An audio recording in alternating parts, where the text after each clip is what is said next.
Halo, selamat pagi. Perkenalkan, nama saya Pujasur Bakti Adiasa. Kali ini saya sedang berada di kota kota Kupang, Nusa Tenggara Timur. Lebih tepatnya, saya sekarang lagi berada di Jalan El Tari di pusat kota kota Kupang. Sekarang saya lagi berada di helipad, tempat pendaratan helikopter yang diubah menjadi lahan demonstrasi plot tanaman sorghum. Jadi kita ini dari tim Spasi sedang menjalankan program kerjasama dengan Gubernur NTT Pak Victor bersama dengan tentunya Pemda Provinsi Nusa Tenggara Timur untuk menjalankan dan menggaungkan penanaman tanaman sorghum dari hulu sampai hilir. Di sini kita diberikan amanah untuk mendampingi semua prosesnya dari hulu sampai hilir. Jadi alhamdulillah juga Pak Victor memberikan kepercayaan sepenuhnya kepada kita tim Spasi secara khususnya untuk mengelola tanaman sorghum di Provinsi Nusa Tenggara Timur ini. Di mana secara jauh-jauh kita datang dari Jawa Barat. Tim kita dari Jawa Barat datang ke Provinsi Nusa Tenggara Timur ini untuk menggaungkan tanaman sorghum ini. Di mana kita ketahui juga tanaman sorghum ini sebenarnya merupakan tanaman pangan yang sudah bisa dikatakan dilupakan di masyarakat Indonesia ini, karena masyarakat Indonesia sendiri kan sebenarnya ketergantungan dengan beras padi secara khususnya. Padahal jika kita bicara beras, itu beras bukan hanya padi gitu, bahwa sorghum ini pun bijinya itu dikatakan beras, tapi beras sorghum gitu. Jadi kalau kita bicara beras, tidak semerta-merta bicara beras padi, tapi sorghum pun atau gandum atau jagung, serealia yang lainnya pun seperti oat, barley, dan lainnya pun dapat dikatakan beras atau tanaman serealia seperti itu. Nah, jadi di 17 Januari 2021 ini, awal tahun ini, kita sedang fokus melakukan penanaman on farming di demonstrasi plot ini, dimana mungkin nanti demonstrasi plot ini dapat memberikan gambaran kepada Pak Victor dan pemerintah Provinsi Nusa Tenggara Timur bahwa tanaman sorghum ini sangat cocok ditanam di daerah Nusa Tenggara Timur. Yang kita ketahui secara geografis, Nusa Tenggara Timur ini berada di provinsi paling selatan Indonesia yang berbatasan langsung dengan Australia. Jadi secara iklim, suhu, dan letak geografisnya itu sangat berbeda jika dibandingkan dengan Pulau Jawa atau pulau-pulau subur yang ada di Indonesia lainnya. Dan kita ketahui juga Nusa Tenggara Timur ini kan merupakan daerah yang masuk zona timur, masuk ke wilayah Indonesia bagian tengah. Jadi secara letak geografis pun, di mana provinsi ini kan merupakan provinsi kepulauan yang benar-benar kepulauan. Pulau besarnya ada 4, dan jika ditotalkan semua pulaunya ada 1000 pulau. Jadi dari 17.000 pulau di Indonesia ini, NTT menyumbang 1000 pulau, dimana mungkin pulau yang berpenghuninya dan pulau besarnya itu tidak cukup banyak juga, mungkin kurang dari 10. Dan di kota Kupang ini merupakan ibu kota provinsi Nusa Tenggara Timur. Jadi jika dilihat tanaman sorghum ini cukup subur, dengan kita melakukan eksperimen yang cukup beresiko. Dengan artinya ini kita jarak tanamnya cukup padat. Jadi mungkin kalau di daerah-daerah lain di Jawa secara khususnya, jika kita menanam tanaman sorghum sepadat ini, mungkin akan kurang subur seperti ini karena mungkin tanamannya akan berebut unsur hara. Tapi ketika kita tanam di sini hasilnya berbeda. Alhamdulillah hasilnya cukup bagus. Ini usia penanaman 6 minggu. Jadi hasilnya cukup bagus, dan semoga di hasil nanti di usia 90 atau 100 hari kita dapat memanennya dengan hasil yang maksimal, dimana kita pun mungkin nanti akan mengadakan panen raya di sini, karena kebetulan di sini lahannya di tengah kota juga, jadi sangat mudah dijangkau. Nah, di usia 6 minggu ini sorghum sudah cukup baik. Jadi jika dilihat dari morfologi dan teknis penanaman, sebenarnya tanaman sorghum ini sangat mudah ditanam.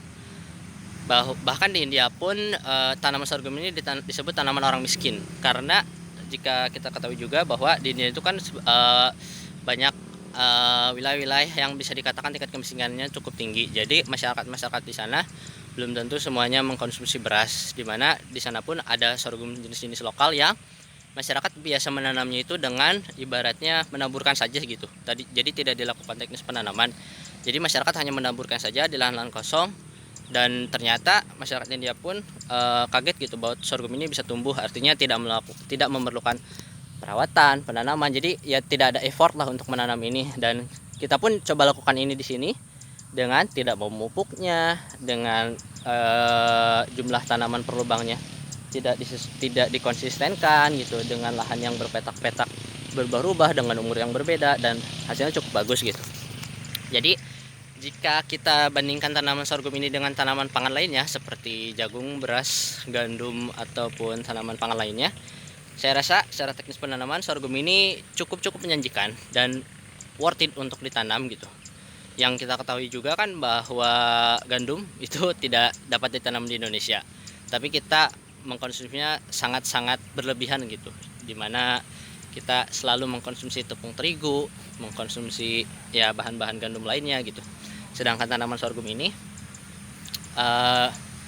jika kita mengenali lebih dalam gitu, mungkin dari efek khasiat dan manfaat pun dan kandungan nutrisinya itu cukup dan bahkan sangat sangat dapat dibandingkan gitu dengan tanaman pangan lain gitu. Jadi jika dibandingkan dengan beras, misalkan contohnya yang sering kita konsumsi setiap hari, beras itu kan sangat mengandung glukosa yang tinggi ya ibaratnya. Jadi sangat beresiko untuk penyakit diabetes.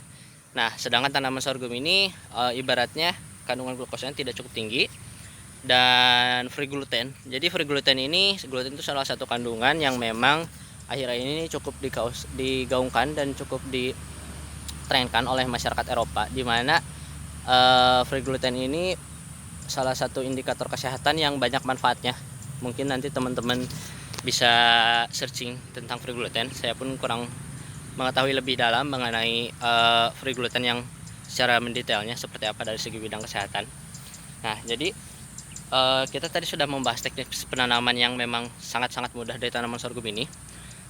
Kemudian jika dibandingkan dari hasil ketika sudah ditanam selama 90 hari atau 100 hari ini, 105 hari tergantung varietasnya. Tanaman sorghum ini yang menariknya satu kali tanam itu dapat dipanen hingga 8 kali. Jadi artinya kita tanam satu benih yang sama, kita bisa panen terus-terusan selama 8 kali. Tapi jika kita lakukan untuk komersialisasi atau benihnya untuk kita jual atau untuk pembenihan lagi, itu hanya direkomendasikan sampai 3 kali pemanenan. Jadi misalkan ketika kita menanam di awal tahun ini, di Januari awal kita tanam, panen 3 bulan kemudian di akhir Maret kita panen. Jadi kita memanennya itu hanya memanen batang atas. Jadi menyisakan satu ratun, istilahnya kalau di dunia pertanian itu ratun, satu buku disisakan untuk si sorghum ini dapat tumbuh kembali di periode selanjutnya. Nah, yang menarik, hasil dari biji yang sering dimanfaatkan ini ternyata justru produktivitas biji yang paling banyak itu di pemanenan yang kedua. Mungkin secara alasan sederhana itu si tanaman ini sendiri tumbuh tidak dari awal, karena kan kalau di awal dia mulai dari perkecambahan, pengakaran, pendaunan dan sebagainya mungkin. Nah, di panen yang kedua ini dia kan disisakan satu buku, disisakan ratun, sehingga dia fokus untuk pertumbuhan ke atasnya. Jadi pertumbuhan ke bawahnya dia sudah cukup kuat seperti itu. Nah, jadi berdasarkan penelitian yang pernah saya baca pun dari jurnal yang sudah saya baca, yaitu pertumbuhan yang paling banyak itu di panen kedua seperti itu. Nah, teknis penanaman seperti ini jarang kita temui di tanaman-tanaman pangan lain. Ya, seperti kita ketahui sendiri, petani padi hanya menanam, memanen, dia menanam lagi gitu. Menanam, memanen, menanam lagi. Jagung pun sama begitu. Tapi di tanaman sorghum ini kita sudah buktikan bahwa dia dapat dipanen berkali-kali seperti itu. Ya, mungkin jika dipanen 8 kali artinya satu tanaman ini bisa digunakan untuk 2 tahun gitu ibaratnya mah. Jadi 1 tahun kita bisa estimasi 4 kali panen, karena tanaman sorghum ini tidak mengenal ketinggian MDPL, tidak mengenal musim. Kita pun sekarang sebenarnya menanam di musim yang sangat berisiko, di musim hujan, karena intensitas hujan cukup tinggi, angin yang begitu kencang.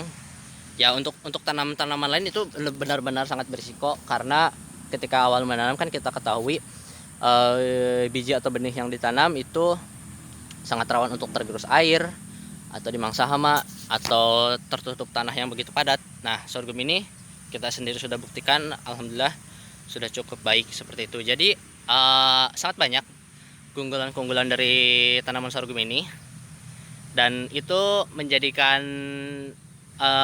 riset problem bagi saya untuk melakukan penelitian dalam menyusun tesis juga. Kebetulan saya lagi melanjutkan studi di jurusan ekonomi pertanian juga. Jadi saya di sini alhamdulillah dan insya Allah ingin fokus meneliti tanaman sorghum ini.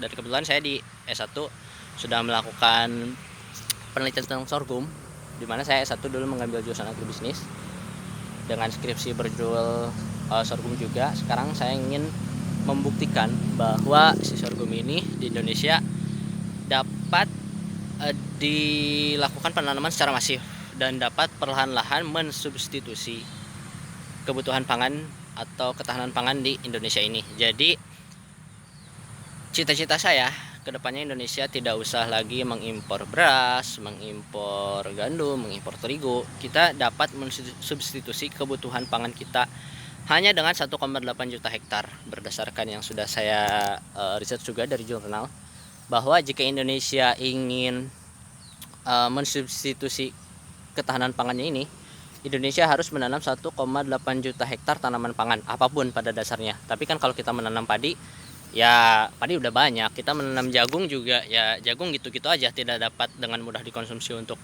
masyarakat umum. Karena ya kita ketahui juga sebenarnya dulu itu di Indonesia tanaman pangan itu sudah cukup baik terpetak-petak ya. Artinya wilayah Indonesia bagian barat yang tanahnya cukup subur seperti Jawa, Sumatera, yang konstur tanahnya itu dari tanah-tanah vulkanik, dari letusan gunung berapi, dari daerah ring of fire, itu kita menanam beras. Karena beras itu sebenarnya tanaman pangan yang paling paling berisiko lah ibaratnya secara penanaman.